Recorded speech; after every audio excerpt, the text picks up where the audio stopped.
ആ ബ്രഹ്മലോകാദശേഷാത് ആലോകലോകപർവതാത് യേ സന്തി ബ്രഹ്മജ്ഞാ ദേവാ തേഭ്യോ നിത്യം നമാമ്യഹം. ഓം ശ്രീനാഥാദിഗുരുത്രയം ഗണപതിം പീഠത്രയം ഭൈരവം സിദ്ധൗകം വടുകത്രയം പദയുഗം ദ്യുതീക്രമം മണ്ഡലം വീരാജഷ്ടചതുഷ്കഷഷ്ടിനവകം വീരാവലീ പഞ്ചകം ശ്രീമന്മാലിനി മന്ത്രരാജസഹിതം വന്ദേ ഗുരോർമണ്ഡലം. ഓം ശ്രീ നാരായണീ നമഃ. ഗുരുഗീതയിലെ 11ാമത്തെ ശ്ലോകമാണ് നമുക്കിന്നിവിടെ ചിന്തിക്കേണ്ടതായിട്ടിരിക്കുന്നത്.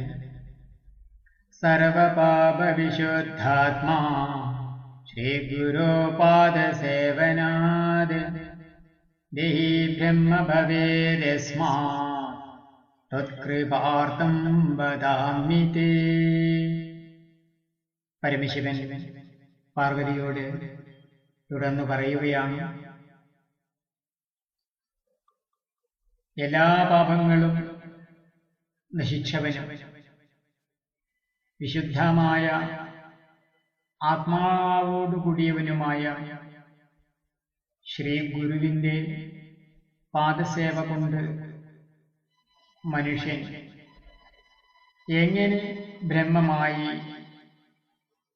ഭവിക്കുന്നുവോ അക്കാര്യം ദേവിയോടുള്ള കൃപ കൊണ്ട് ഞാൻ പറഞ്ഞു തരാം എന്ന് പറയുകയാണ്. ശ്രീ ഗുരുവിൻ്റെ ലക്ഷണമായിട്ട് ആദ്യം തന്നെ പറയുന്നത് സർവപാപരഹിതൻ എന്നാണ്. നമ്മുടേതായിരിക്കുന്ന പ്രമാണങ്ങളനുസരിച്ച് മനുഷ്യന്റെ ഏറ്റവും വലിയ പാപം അജ്ഞാനമാണ്, അതായത് ആത്മവിസ്മൃതി. ഞാൻ ആത്മാവാണ്, ബോധസ്വരൂപമാണെന്നറിയാതിരിക്കുമ്പം ഞാൻ ഈ ശരീരമാണെന്ന് നമ്മൾ അഭിമാനിക്കുകയും അതിൽ അഹങ്കരിക്കുകയും അതിനനുസൃതമായിട്ട് പ്രവർത്തന മേഖലകളിൽ ഏർപ്പെടുകയും ചെയ്യും.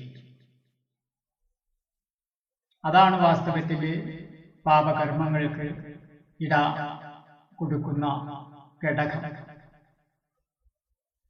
ഞാൻ ആത്മാവാണെന്നറിഞ്ഞതിന് ശേഷം പിന്നെ സമുദായ സേവനത്തിന് വേണ്ടി, ലോക സംഗ്രഹത്തിന് വേണ്ടി, ധർമ്മ സംഗ്രഹത്തിന് വേണ്ടി ഒരു മഹാത്മാവും ഈ ലോകത്തിൽ സാധാരണ ഒരു മനുഷ്യജീവിയെ പോലെ ജീവിക്കും. ഇവിടെ നമ്മുടെ പൂർവജന്മ പുണ്യത്തെ കൊണ്ട് മാത്രമാണ് നമുക്ക് ശരിയായ മഹാത്മാവായ ഒരു ഗുരുവിനെ ലഭിക്കുക. ഗുരുവെ ലഭിച്ചാലും ആ ഗുരുവെ തിരിച്ചറിഞ്ഞ് അവിടുത്തെ ഉപദേശ നിർദ്ദേശപ്രകാരം നമുക്ക് ജീവിക്കാൻ സാധിക്കണമെങ്കിൽ നമുക്ക് ശ്രദ്ധയും ഭയവും ഭക്തിയും വിശ്വാസവും ആദരവും എല്ലാം ഉണ്ടായിരിക്കണം. ഇവിടെ മഹാത്മാവായ ഒരു ഗുരുവിൻ്റെ ആദ്യ ലക്ഷണം തന്നെ പറയുന്നത് എല്ലാ പാപങ്ങളും നശിപ്പിച്ചവൻ എന്നാണ്. കാരണം പാപത്തിന് കാരണം ദേഹം, ഞാനാണെന്ന ഭാവന വരുമ്പോഴാണ് അനന്തമായ കാലത്തിൻ്റെ ആ അവസ്ഥയൊന്നും ആലോചിക്കാതെ എന്തു ചെയ്യും? തൽക്കാലം ഈ ലൗകികമായിരിക്കുന്ന ജീവിതത്തിൽ സംതൃപ്തി കണ്ടെത്തുവാൻ വേണ്ടി പലതും ചെയ്യേണ്ടി വരും. അപ്പോ ഞാൻ ആത്മാവാണെന്നുള്ള അവബോധം ഉറച്ചു കഴിഞ്ഞാൽ പിന്നെ അവിടെ അങ്ങനെയുള്ളൊരു ബ്രഹ്മജ്ഞാനിയെ സംബന്ധിച്ച് പാപപുണ്യങ്ങൾ അവിടെ ബാധകമല്ല. അങ്ങനെ മഹാത്മാവായിരിക്കുന്ന ഒരു ഗുരു ജീവിച്ചിരിക്കുമ്പോൾ അറിഞ്ഞോ അറിയാതെയോ ഏതെങ്കിലും തരത്തിലുള്ള പാപപുണ്യങ്ങൾ ചെയ്താൽ അതെന്റെ പുണ്യഫലം തന്നെ ആദരവോടുകൂടി ശുശ്രൂഷിക്കുന്ന ശിഷ്യജനങ്ങൾക്കും തന്നെ തന്റെ പ്രവർത്തനത്തിൽ സഹായികളായി വരുന്ന ഭക്തജനങ്ങൾക്കുമാണ് ആ മഹാത്മാവിന്റെ പുണ്യത്തിന്റെ ഫലം ലഭിക്കുക. മഹാത്മാവ് മറ്റുള്ളവരുടെ പ്രാരബ്ധ വിശേഷമായിട്ട് ഏതെങ്കിലും തരത്തിലുള്ള തിന്മ അധർമ്മം ചെയ്യുകയാണെങ്കിൽ ആ പാപത്തിന്റെ പങ്ക് ആ മഹാത്മാവിനെ ഏതൊരു വ്യക്തികളാണോ, ജീവന്മാരാണോ, മനുഷ്യരാണോ ആക്ഷേപിക്കുന്നത്, അപവാദം പറയുന്നത്, അല്ലെങ്കിൽ നൊമ്പരപ്പെടുത്തുന്നത്, ക്ലേശിപ്പിക്കുന്നത്, അങ്ങനെയുള്ള ദുരാത്മാക്കൾക്കായിരിക്കും ആ മഹാത്മാവിന്റെ പാപത്തെ അനുഭവവേദ്യമാകുക. അപ്പോ ഞാൻ ബ്രഹ്മമാണെന്ന് നിസംശയം ബോധിച്ചു കഴിഞ്ഞിരിക്കുന്ന ഒരു പുണ്യാത്മാവിനെ സംബന്ധിച്ച് തന്റെ കർമാകർമ്മങ്ങളോ തന്റെ ജീവിത രീതികളോ ഒന്നും തന്നെ ഈ ലോക ജീവിതത്തിലെ യാതൊരു തരത്തിലുള്ള പാപപുണ്യങ്ങളും ഉണ്ടാക്കുന്നില്ല എന്ന് ശ്രുതി പ്രമാണത്തിൽ നിന്നും നമുക്ക് ബോധിക്കാവുന്നതാണ്. ഇവിടെ സർവപാപരഹിതനാകണമെങ്കിൽ യഥാർത്ഥമായിരിക്കുന്ന ആത്മതത്വം ഗ്രഹിച്ച ഒരു ആത്മാവിന് മാത്രമേ സാധ്യമാവുകയുള്ളൂ. പിന്നെ പറയുന്നു വിശുദ്ധാത്മാവെന്നാണ് രണ്ടാമതായിട്ട് ആ ഗുരുവിന്റെ ലക്ഷണമായിട്ട് പറയുന്നത്. വിശുദ്ധി, വിശേഷേണ ശുദ്ധി, വിഗതമായ ശുദ്ധി, ഈ രണ്ടർത്ഥത്തിലും നമുക്കതിന് പറയാം. യാതൊരു തരത്തിലുള്ള ശുദ്ധി അശുദ്ധി ഇല്ലാത്തവരും അല്ലെങ്കിൽ ശുദ്ധി മാത്രം ഉള്ളവരുമായിരിക്കുന്ന ആ ആത്മാവിനെയാണ് ഇവിടെ ഗുരു എന്നുള്ളത് കൊണ്ട് അർത്ഥമാക്കുന്നത്.